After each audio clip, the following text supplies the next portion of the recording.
17장 심판의 오메가 측면. 나는 상승 마스터 성모 마리아입니다.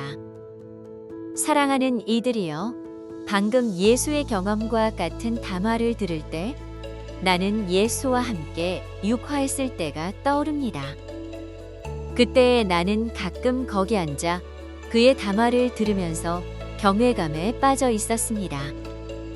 바이블에서도 얘기했듯이 누구도 그처럼 이야기한 사람은 없었습니다.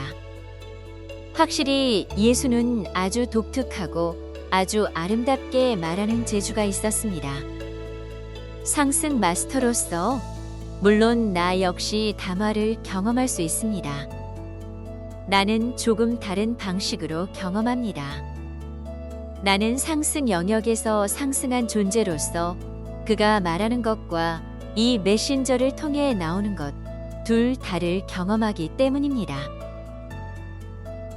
여러분이 그 어려움을, 진동의 차이를, 의식 수준의 차이를, 지구가 얼마나 밀도가 높은 곳인지를 고려한다면 이 물질 영역에서 상승 마스터의 가르침을 담화를 통해 가져온다는 것이 얼마나 어려운 일인지 알 수 있습니다.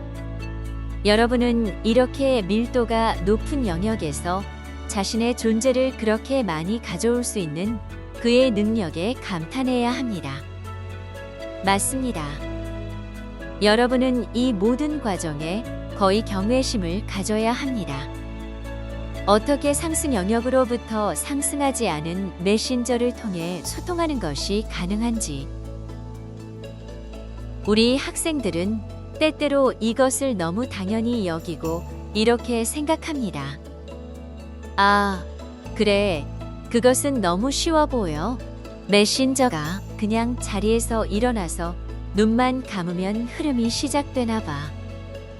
이 영역의 높은 밀도를 고려한다면 이것은 정말로 유례없는 과정입니다. 여러분은 이것을 당연하게 여길 정도로 쉽게 생각해서는 안 됩니다. 심판의 오메가 측면. 오늘 내가 전하고 싶은 것은 예수의 담화에 대한 일종의 오메가 측면입니다. 우리가 그리스도의 심판을 불러오고 타락한 존재들에게 도전하는 이야기를 할 때마다 여러분 중 어느 정도 비율의 사람은 항상 이 말에 반응합니다. 나는 여러분이 반응한다고 해서 어떤 방식으로든 비난하지 않습니다. 나는 여러분이 반응하는 이유, 주저하는 이유, 이것이 자신을 위한 일이 아니라고 느끼는 이유에는 두 가지 측면이 있다는 것을 지적하려고 합니다. 이것이 정말로 내게 적용되는가? 나는 무엇을 해야 하나?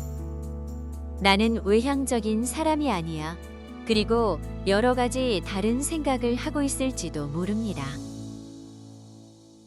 자, 사랑하는 이들이여, 예수가 말했듯이 타락한 존재들의 가장 큰 무기는 의심입니다. 그리고 여러분 중 많은 사람은 당연히 의심이 있습니다. 사실 출생 트라우마를 해결하지 못한 모든 사람은 의심을, 타락한 존재들의 의심을 가지고 있습니다. 여러분은 이 의심에 기초한 반응의 일부를 가지고 있습니다. 여러분은 원초적 자아를 해결하지 못했으므로 망설임을 느끼고 있습니다. 여러분이 원초적 자아를 해결할 때, 적어도 예수가 말한 전환을 할 때, 여러분은 더 이상 그런 망설임을 느끼지 않을 것이라고 확신합니다. 그럼에도 전하고 싶은 말은 예수의 말처럼 여러분 모두의 신성한 계획이 이번 생을 마치고 상승하는 것이 아닙니다. 마찬가지로 공개적인 방식으로 타락한 존재들에게 도전하는 것도 여러분 모두의 신성한 계획에 포함되어 있지 않습니다. 예수가 말한 것은 타락한 존재들에게 도전하는 알파 측면입니다. 그것은 여러분이 그들의 아이디어에 대해 공개적으로 이야기하고 개인적인 수준에서 그들과 직면하고 그들이 여러분을 공격하도록 놓아두어서 그들이 그리스도의 심판을 받을 수 있게 하는 것입니다. 여러분 중 다른 사람들에게는 이것이 여러분의 신성한 계획이 아닙니다. 이것은 여러분의 신성한 계획에서 그리스도 의식을 표현하는 방법이 아닙니다. 물론 그리스도 의식에도 다른 모든 것과 마찬가지로 알파 측면과 오메가 측면이 있습니다. 타락한 존재들에게 도전하고 그리스도의 심판을 불러오는 오메가 측면이 무엇일까요? 자, 사랑하는 이들이여, 그것은 그들을 사랑하는 것입니다. 여러분은 개인적인 수준에서 가족이든 다른 관계로든 타락한 존재들과 관계를 맺기로 선택했을 수 있습니다. 여러분은 특정한 타락한 존재들과 가까운 관계를 맺기로 선택했습니다. 여러분이 우리가 준 가르침을 바탕으로 신성한 계획에 무엇이 있는지 조율해서 보게 되면 알아차릴 수도 있지만 여러분이 외면의 마음으로 이렇게 결정하는 것은 오해입니다. 나는 그 사람에게 도전해야 해. 여러분이 지인들 사이에서 지배적인 성격이라면 이렇게 결정합니다. 나는 그 사람에게 도전해야 한다. 아니면 어떤 사람이 타락한 존재일지도 모른다고 감지하면 여러분은 그들에게 도전해야 한다고 생각할지도 모릅니다. 여러분이 파장을 조율해서 자신의 신성한 계획에 무엇이 있는지 알기 전에는, 자신의 내면으로부터 오는 것을 느끼기 전에는 누군가에게 도전하지 않기를 부탁드립니다. 여러분이 신성한 계획에 대한 눈에 보이는 계시를 받아야 나가서 타락한 존재들에게 도전할 수 있다는 말이 아닙니다. 여러분은 직관에 따릅니다. 여러분이 누군가에게 도전하도록 직관적으로 자극을 받는다면 도전하면 됩니다. 하지만 여러분이 외면의 마음으로 그들에게 도전해야 한다고 결정하지는 마세요. 특히 망설임을 느끼는 사람들은 무엇보다 출생 트라우마에 대해 작업하기를 부탁드립니다. 여러분이 출생 트라우마를 극복했더라도 조율해서 보기를 부탁드립니다. 나가서 사람들에게 도전하는 것이 진정한 나의 선택일까? 아니면 그 대신 사람들을 사랑하는 것이 나의 선택일까? 그렇다면 여러분이 신성한 계획을 위한 가장 높은 열망과 잠재력을 완수하려면 인식해야 하는 것이 있습니다. 우리는 여러분에게 인간적인 방식으로 타락한 존재들을 사랑하라고 말하지 않습니다. 우리는 말하자면 조건 없이 사랑하라고 말합니다. 그 차이점에 관해 이야기해 보겠습니다. 인간적인 사랑과 조건 없는 사랑. 사랑하는 이들이여, 알다시피 여러분이 아바타라면 출생 트라우마를 해결해야 조건 없이 조건 없는 사랑을 가져올 수 있습니다. 여러분이 아바타가 아니라 지구의 원거주민이라면 그리스도 의식의 더 높은 수준으로 올라가야 조건 없는 사랑을 표현할 수 있습니다. 조건적인 사랑은 물론 해결하지 못한 심리에 기초하고 있기 때문입니다.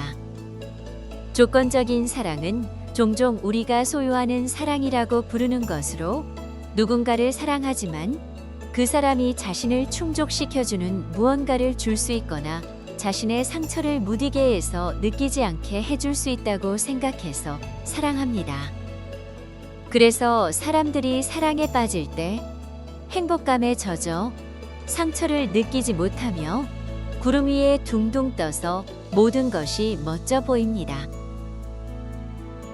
그것은 단지 그들이 지금 당장은 상처를 보지 않고 다루지 않기 때문입니다. 그러다 신혼여행이 끝나고 나면 이제 자신들의 상처를 다시 느끼기 시작합니다. 그러면 그들은 투사합니다. 아, 이 사람은 내가 찾던 진정한 사랑이 아니다. 다른 사람을 찾아야겠다. 이것은 물론 계속 반복될 수 있습니다. 여러분이 이런 상처, 특히 출생 트라우마를 가지고 있는 동안에는 조건 없는 사랑을 위한 열린 문이 될 수 없습니다. 여러분은 예수와 함께했던 나의 생애들 책에서 루시퍼의 심판을 묘사한 장면을 볼 수 있습니다. 여기서 주인공은 루시퍼를 위해 조건 없는 사랑을 표현합니다. 그리고 그것이 90%의 마지막 기회였습니다. 그가 육화하고 있을 때 아는 사람이 그에게 조건 없는 사랑을 표현하면 그가 반응할까요? 만약 타락한 존재들이 조건 없는 사랑에 반응하지 않으면 그것이 그 타락한 존재들의 심판, 그리스도의 심판이 됩니다. 여러분 중 일부는 이렇게 해야 한다고 느낄지도 모릅니다.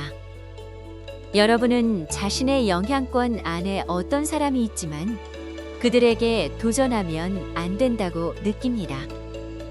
그들을 변화시키는 일은 여러분의 역할이 아닙니다.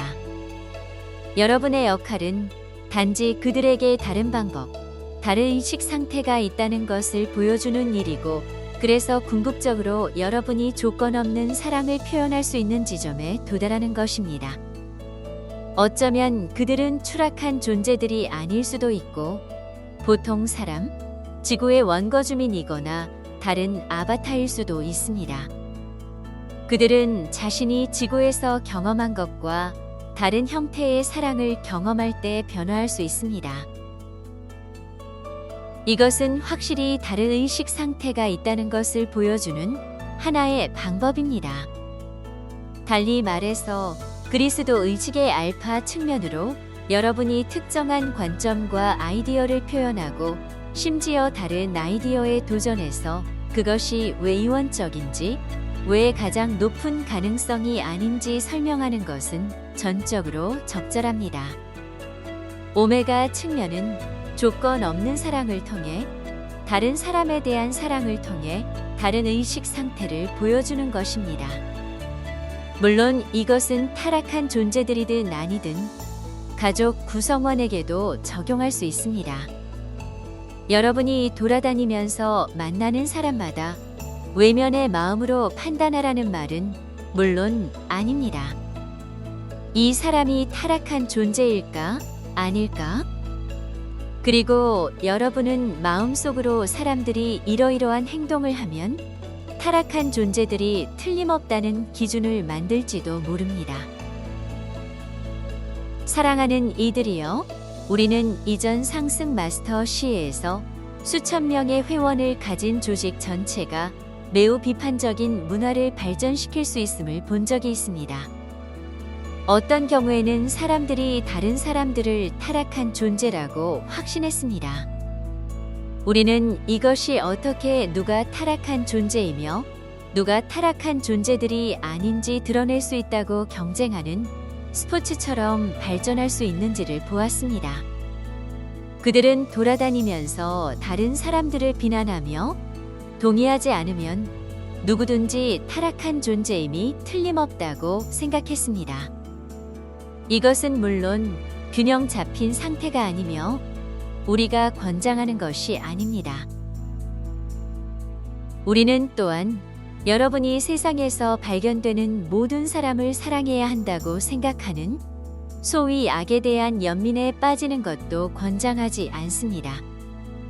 예수가 뉴에이지 공동체에 어떠한 악도 인정하지 않는 사람들이 있다고 말했지만 세상에는 악이 있다고 인정하지만 사랑을 통해 그것을 극복해야 한다고 생각하는 다른 사람들이 있습니다. 그것은 사실입니다. 사랑을 통해 악을 극복할 수 있습니다. 하지만 그 사랑은 반드시 조건 없는 사랑이어야 합니다. 그렇지 않고 소유하는 사랑이라면 그들은 단지 그 사랑을 이용해서 여러분을 반응 패턴으로 끌어당길 뿐입니다.